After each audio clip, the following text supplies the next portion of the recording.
Donc bonjour à tous, je m'appelle Sébastien Zito, je travaille au Centre de recherche de climatologie à l'Université de Bourgogne. Et du coup, je vais vous présenter aujourd'hui une partie de mes travaux qui ont été réalisés en Master 2 avec Benjamin Bois, qui traitent du changement climatique et son impact sur la pression maladie, principalement le mildiou et l'oïdium en Bourgogne. Donc étudier le changement climatique en viticulture, on peut avoir différentes approches pour ça. Une première, ce serait d'utiliser, comme on a parlé un petit peu Iñaki, des chambres à culture, où là, toutes les conditions climatiques sont maîtrisées, c'est-à-dire qu'on maîtrise la température, les concentrations en CO2, l'humidité, même le rayonnement. Et là, on essaye d'étudier du coup comment va réagir la vigne aux maladies.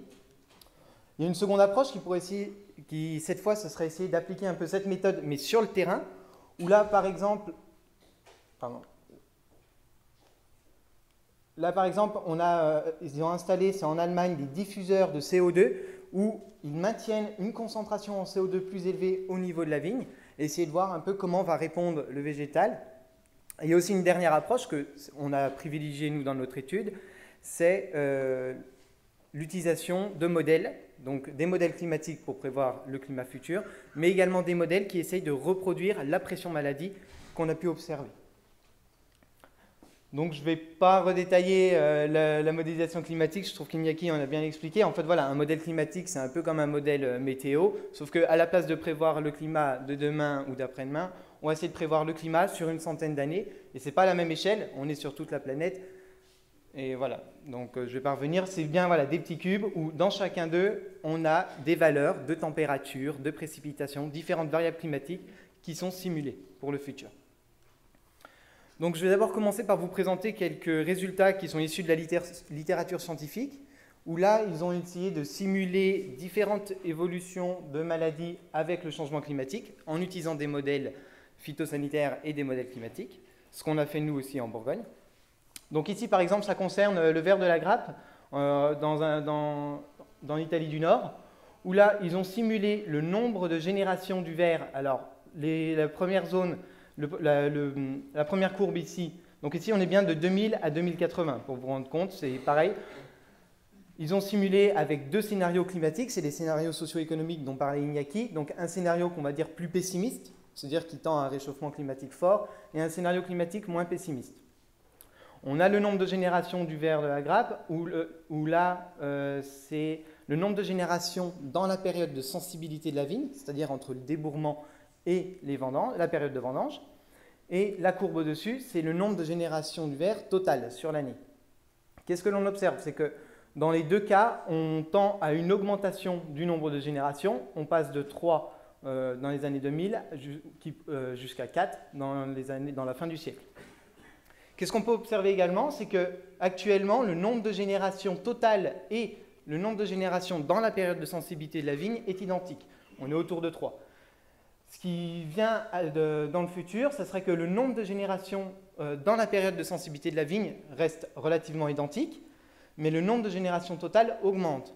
Ça, en fait, c'est dû au fait que l'étude a pris en compte la phénologie de la vigne qui, elle aussi, va évoluer dans le futur. On a les vendanges la date de vendange est simulée plus tôt, due au réchauffement climatique, car elle est simulée grâce aux températures. Et du coup, on a une nouvelle génération qui apparaît, mais qui ne va pas forcément impacter la récolte, car elle se situe après les vendanges. Ça a déjà été observé en temps réel en Espagne, en 2006, où ils ont pu mesurer sur le terrain, dans certaines parcelles, jusqu'à 4 générations dans la période de sensibilité et un début de 5e génération après la période de vendange. Dans cette même étude, ils ont traité aussi le mildiou et essayé de simuler le nombre de cycles d'infection-contamination sur différentes parcelles, une parcelle en faible altitude, représentée par cette courbe, et une parcelle en haute altitude. Toujours sous les deux scénarios climatiques, le scénario le plus pessimiste et le scénario le moins pessimiste. Dans les deux cas, on observe une diminution du nombre de cycles contamination-infection. On peut voir que d'ailleurs cette diminution est plus importante pour le scénario le plus pessimiste. Et concernant cette diminution, elle pourrait être expliquée encore une fois là par le stade phénologique de la vigne qui va être raccourci et du coup va permettre une diminution du nombre de cycles pendant la période de sensibilité de la vigne. Ici, d'autres résultats, toujours en Italie, où des scientifiques ont essayé de modéliser le nombre de traitements mildiou appliqués. Donc pour ceci, ils ont utilisé des modèles qui se sont dits empiriques, c'est-à-dire qu'on va essayer de reproduire ce que l'on a observé par rapport au nombre de traitements. Sur la période de référence, 1955-2001, on a en moyenne 6 traitements appliqués contre le mildiou. Et en utilisant des données climatiques, donc des précipitations et des températures journalières, ils arrivent à reproduire ce nombre de traitements observés. Une fois que le modèle est mis en place, on utilise des données climatiques projetées dans le futur pour essayer de voir comment peut évoluer ce nombre de traitements dans le futur. Ils ont utilisé 2 modèles climatiques différents sur 3 périodes, la période 2030, la période 2050, la période 2080. Donc là, on a les 2 modèles. Le premier modèle, pour les 2 périodes du début du siècle, montre des résultats qui ne sont pas significatifs. On observe juste une augmentation ici du nombre de traitements simulés dans la période 2080. Concernant le second modèle, là, on a une augmentation. On passe de 6 à 8 traitements dans la période 2050 et encore une augmentation plus importante dans la période 2080. Une dernière étude ici qui traite concernant la pression odium. Donc là, celle-ci a été réalisée en Bourgogne, où là, on a simulé le taux moyen de développement de l'odium. Donc pareil, sur une période de référence, on simule grâce à des données climatiques. Ici, on n'a pris en compte que la température, le développement de l'odium, et on essaye d'observer et d'utiliser des données climatiques pour voir comment pourrait évoluer le développement. Donc là encore, 2 modèles climatiques et sur 3 périodes, 2011-2030, 2046-2065 et fin du siècle, 2080-2100. Et là, qu'est-ce qu'on observe? C'est que les 2 modèles montrent la même tendance, c'est-à-dire une augmentation du taux moyen du développement de l'odium. Là, il faut faire attention à ces résultats, c'est que qu'est-ce qu'on a utilisé en fait pour simuler ce taux moyen? C'est seulement les températures. Les modèles climatiques prévoient une augmentation des températures, donc c'est normal que quand on utilise ces données, on observe une tendance à l'augmentation du développement de l'odium. Ce qu'on n'a pas pris en compte ici, c'est d'autres variables climatiques qui vont jouer un rôle dans le développement odium, comme les précipitations, l'humidité, mais également les stades phénologiques de la vigne, ce que j'ai montré sur d'autres études, qui peuvent varier dans le futur et du coup impacter sur la pression maladie. Donc concernant la modélisation maladie en Bourgogne, ce qu'on a réalisé lors de mon stage, tout d'abord, c'est il était nécessaire d'obtenir un indicateur de la pression annuelle de la maladie afin d'établir un modèle et ensuite de voir dans le climat futur comment pouvait évoluer la pression maladie. Pour créer cet indicateur de la pression annuelle, on a réalisé une base de données concernant le nombre de traitements. Alors, je tiens à remercier d'ailleurs tous les viticulteurs qui ont participé, qui ont bien voulu répondre à notre enquête. Donc, on a contacté, comme vous pouvez le voir, des organismes, des caves coopératives et des viticulteurs. On a pu récupérer un nombre de traitements moyens contre le mildiou et contre l'odium, ainsi qu'une note indicatrice de la pression. C'est une note qui est comprise avec des valeurs entre 1 et 4, où 1, on n'a quasiment pas de pression maladie, et 4, une pression extrême. Au total, cette base de données, elle rassemble plus de 400 viticulteurs sur les 5 régions viticoles de la Bourgogne. Je vais vous présenter ici une partie des résultats, où là, on a l'évolution du nombre de traitements. Là, ici, c'est pour l'odium, concernant les 5 régions viticoles de la Bourgogne. Donc on n'a pas la même profondeur temporelle pour chacune des régions. Là, c'est aussi selon les réponses des enquêtes qu'on a eues.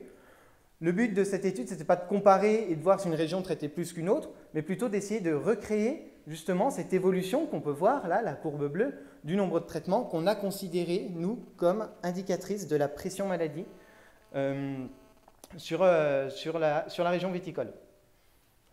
Qu'est-ce qu'on observe dans toutes les régions? C'est qu'on a un maintien du coup de la pression maladie.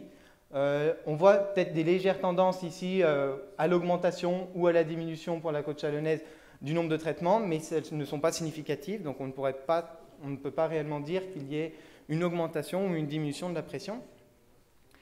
Et je n'ai pas présenté ici les résultats, mais concernant les notes que je vous expliquais avant, qui indiquaient la pression, qui sont établies en fin de millésime, c'est vrai qu'on a quand même eu un écho par rapport à cette enquête qu'on semblait avoir une augmentation de la pression odium sur ces dernières années. Et qu'est-ce qu'on a pu observer concernant les notes indicatrices de la pression? C'est qu'on n'avait aucune note inférieure à 1 depuis 10 ans. Donc il semblerait quand même qu'il y ait une légère augmentation de la pression maladie.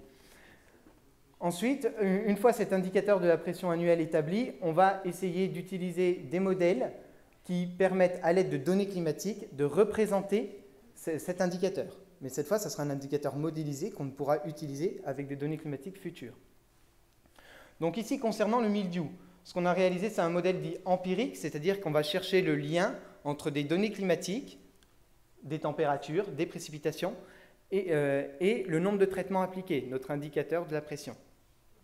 Pour le mildiou, c'est révélé que les températures moyennes d'avril à juillet ainsi que les cumuls des précipitations d'avril à juillet permettent de bien représenter l'évolution qu'on a vue de la pression maladie.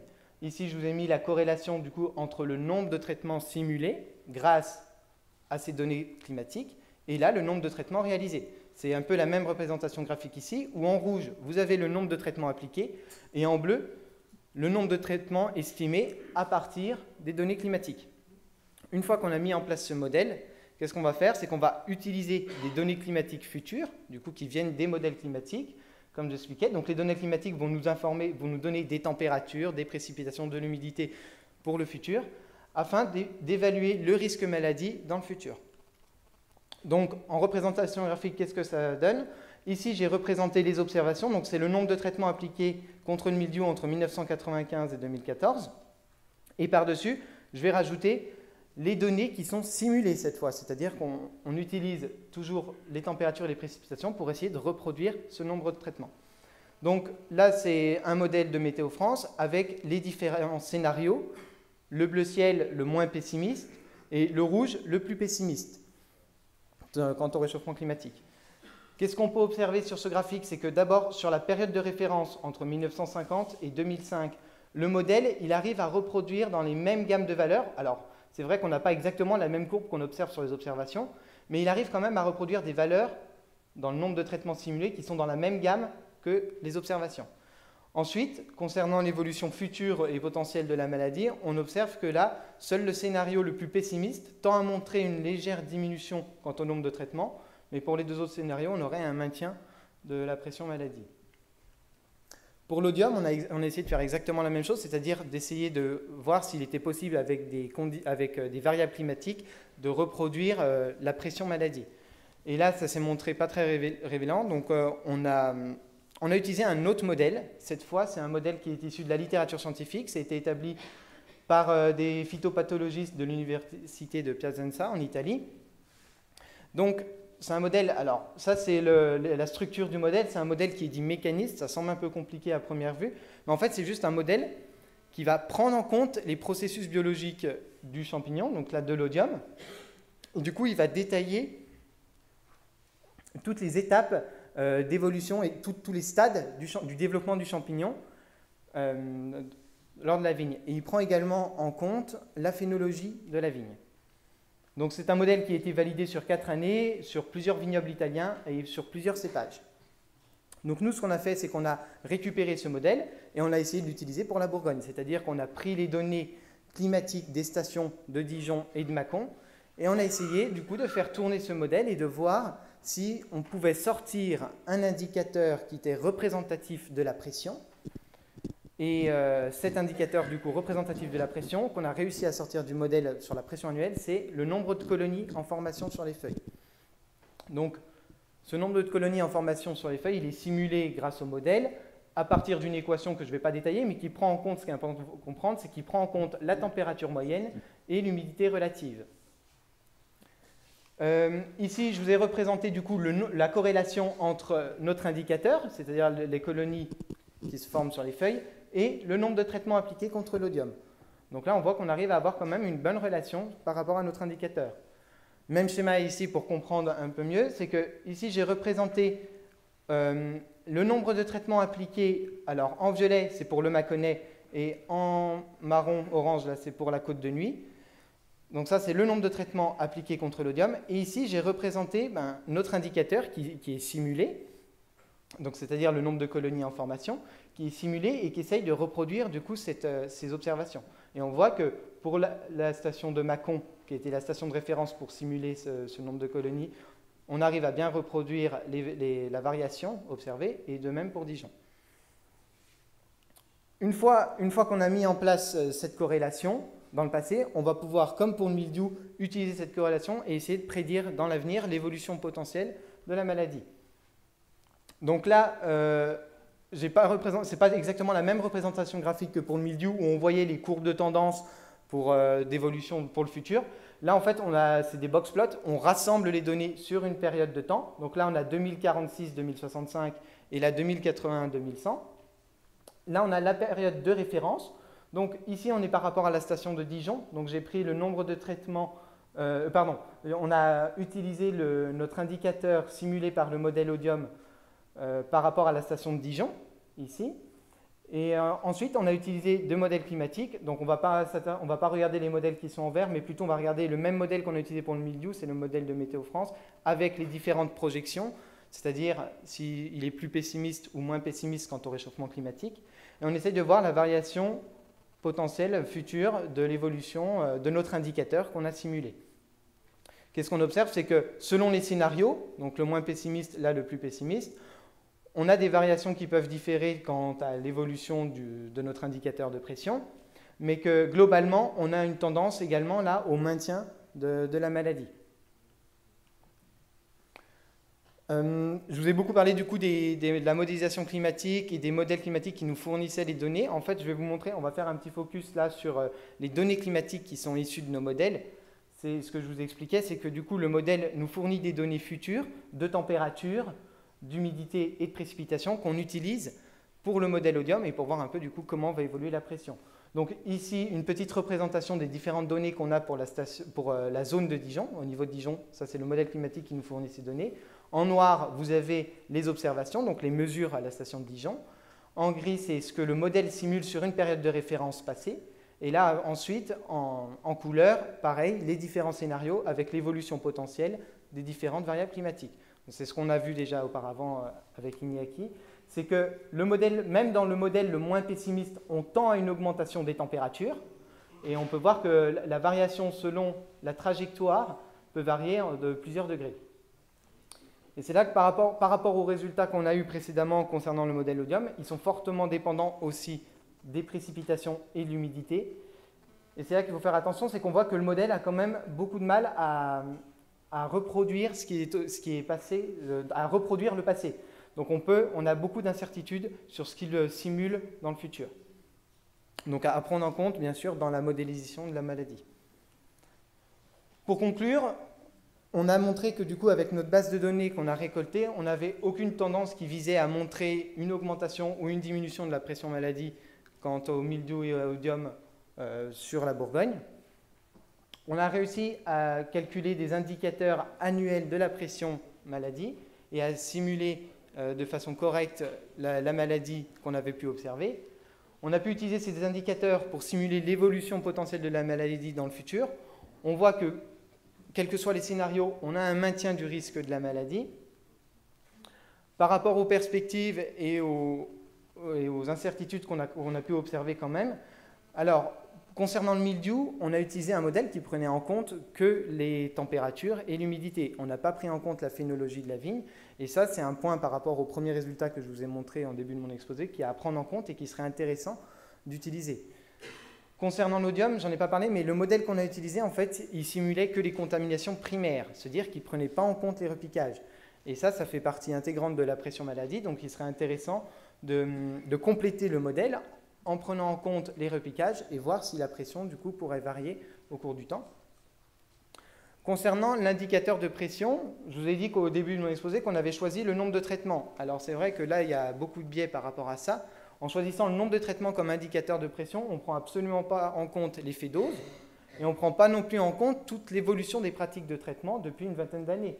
Concernant le matériel, la durée de protection des produits, les nouveaux outils de la décision, et j'en passe, il y a plein de pratiques de traitement qui ont changé. Donc ce qui serait intéressant et même nécessaire de faire, c'est de croiser plusieurs sources d'informations pour essayer de trouver le bon indicateur de pression maladie. Par exemple, utiliser aussi les notes de pression de fin de campagne, les indices de fréquence de traitement, qui eux prennent en compte cette fois l'effet dose. Là, par rapport aux IFT, on a juste un petit souci, c'est qu'on a très peu on remonte vraiment pas loin dans le temps. Et ça serait aussi très intéressant d'utiliser des observations sur des témoins non traités pour compléter toutes ces informations. Tout ça, c'est un projet qui est en train d'être mis en place. On attend des réponses concernant les financements, mais c'est un projet du coup qui viserait à étudier l'impact du changement climatique sur les pressions maladies en Bourgogne et en Champagne, où là, on développerait du coup un indicateur, comme je vous le précisais avant, en utilisant les différentes sources d'informations qu'on peut obtenir, afin de modéliser 4 maladies, l'odium, le mildiou, Eudémis et la flavescence dorée. La modélisation de ces maladies permettrait de répondre à la question sur l'influence du climat récente et future pour la Bourgogne et pour la Champagne. L'approche, ce serait de développer plutôt plusieurs modèles sur une seule maladie, au lieu d'essayer de faire un modèle parfait sur une maladie. Ça permettrait de mieux répondre et de mieux appréhender le risque. Et finalement, le but de tout ça, à la fin, ça serait de pouvoir transférer ces modèles auprès de la profession, afin qu'ils puissent être utilisés comme outil de la décision. Merci de votre attention.